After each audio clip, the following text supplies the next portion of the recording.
Ever feel like everything's finally clicking with your running? The pace is improving, runs are feeling a lot easier, and you're inching closer to that goal race with every session, only to have it all come crashing down from a little niggle that turns into a full-blown injury. Yep, I'm living that exact reality right now, and with the Melbourne Marathon just 90 days away, I want to share how I'm staying motivated through this setback, and how you can too. I was 1 month into training for my first ever Boston qualifier attempt, managing to hit 6 runs and 2 strength sessions on most weeks for my training. In the first couple of weeks, I did experience a few minor niggles here and there, mainly plantar fasciitis in my right foot, which I did experience in the later parts of my Tokyo Marathon training, but also the first time actually experiencing sesamoid bone pain. Now, I do feel like that was a result of moving up here to Canberra, where the inclines are just so much more than what I'm used to running. So in a way, kind of overloaded myself with all of the hills that I've included in my runs. Week 3 led into week 4 and I was suddenly on a 14-day run streak, heading out for week 5 being my 15th run in a row for an easy 14-kilometer run, feeling on top of the world until kilometer 7 hit and things started to crumble. Over the course of my running journey so far, I'm usually pretty good with distinguishing what good pain feels like and what bad pain feels like.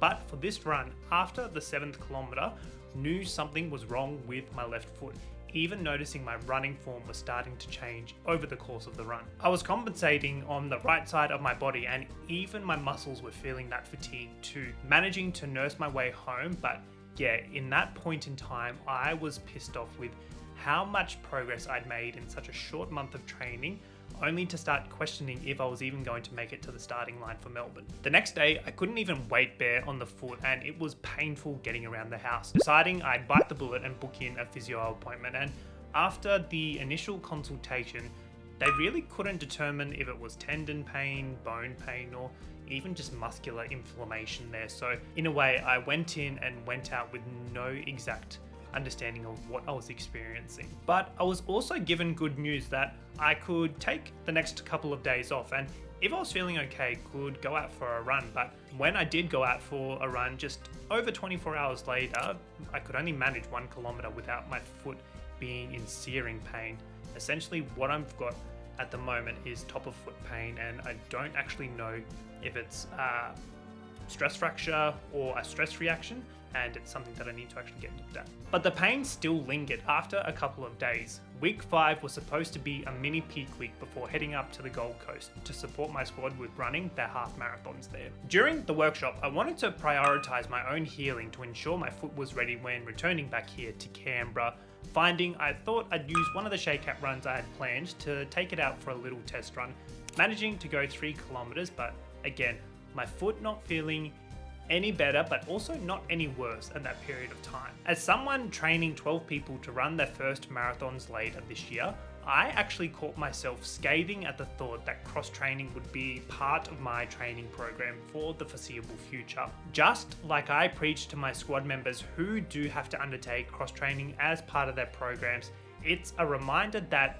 you can still work towards your goals even though you may not be out there running all the time. Then and there, I had to remind myself to practice what I preached to my squad, making every effort to ensure cross-training would still get me to the starting line for Melbourne later this year. So as I've gotten back to Canberra now, I have made the decision for my next block of training to be dedicated to cross-training, so doing 5 cross-training days a week, but also 2 strength sessions. The cross-training will be 3 stationary bike sessions and 2 deep water runs in the pool. As in past marathon training builds, I have had the experience in adjusting my training plans, mainly around the mileage though when it came to running, but this was the first marathon training plan where I had to completely switch away from running entirely and focus on cross-training and strength training here. And I'll admit, I was super nervous heading to the pool with my deep water running belt when everyone else was just swimming laps and doing their own thing there. I was way outside of my comfort zone, starting off in the kids pool, I kid you not, to kick the legs with my deep water running belt on before I built up the confidence to go into the lap pool. But once I got into the lap pool, I found I really enjoyed the workout and yeah, had a good experience. At this stage, my next training block is only 3 weeks before I head up to the Sunshine Coast for the third workshop where I'll be hosting my squad. So using this as an opportunity to cross train and strength train in hopes that my foot can heal properly and potentially take it out for a bit of a test run when I get up to the Sunshine Coast. Firstly, with Melbourne approaching, I feel like it's less than 90 days until race day.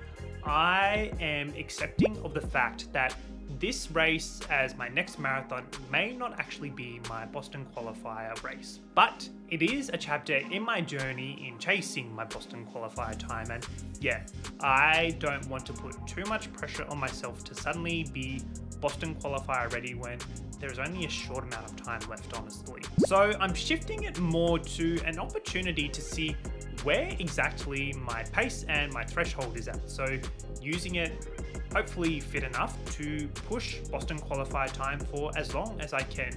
If that's 20 kilometers, 25, or even 30 kilometers, it will be a great way to gauge where I'm at in this journey before reloading for my next marathon after. And I won't lie, after seeing 12 of my squad members all go out and smash their half marathons, as well as friends completing the Gold Coast Marathon recently, it's hard not to feel motivated by seeing people just winning at life as well. So that is also a big inner drive of mine that gets me out in these frosty, cold Canberra mornings to head to the pool to do a 54-minute deep water run. It's a reminder to stick to the course, despite it looking a lot different than it has in my previous marathon training builds. But deep down, striving for a Boston qualifier time remains my long-term running goal. In a way, it's my North Star that gets me out of bed on a cold winter's morning to get out and cross-train or strength train. It may not be this year, or it may not even be next year, but I'll tell you now, I'm not stopping until I get a Boston qualifier time. Lastly, I wanted to share a bit of advice now training for my 5th marathon to any of you watching who may also be injured too. First and foremost, I feel like we as runners need to think long term. Sometimes it may feel like our entire world is crashing down when we're injured, we can't get out for running, which for a lot of us tends to be our coping mechanisms or a way of release, and to suddenly have that uprooted out of our lives. Running isn't an activity where you'll see results overnight. It's a long-term commitment of making those small deposits that compound over time to the results that we want. Next is to use this time whilst injured to focus on other areas in life that will affect your running. This may be looking at getting your solid 8 hours of sleep each night, potentially looking at your nutrition, so what you eat over the course of the day, and even planning what your race nutrition strategies may be.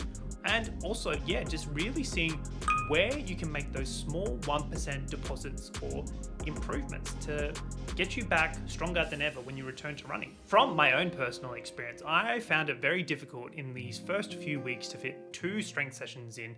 Now that I'm injured, I can actually prioritize a bit more time spent on strength training, so trying to do that 2 to 3 times a week, so I return back to running even stronger than what I was. So you can use this extra time as a bit of an opportunity to prioritize areas that require attention or may have slid under the radar over the course of your training. Lastly, and I know this is something I always struggle with, is to not rush back into running. I know this is easier said than done, feeling 80% ready and maybe keen to tackle a bit of a test run to see where you're currently at on the injury scale. But if we don't get to 100%, we may start off at 80% and end a test run at 40%, spending an extra couple weeks on the sidelines before getting out there for a run again. Be smart and listen to your body on your running journey. So there we have it, friends. After posting my Melbourne Marathon training video previously, I'm now suddenly sharing my experiences with an injury too. But again, this is all part of the long-term running journey, and hey,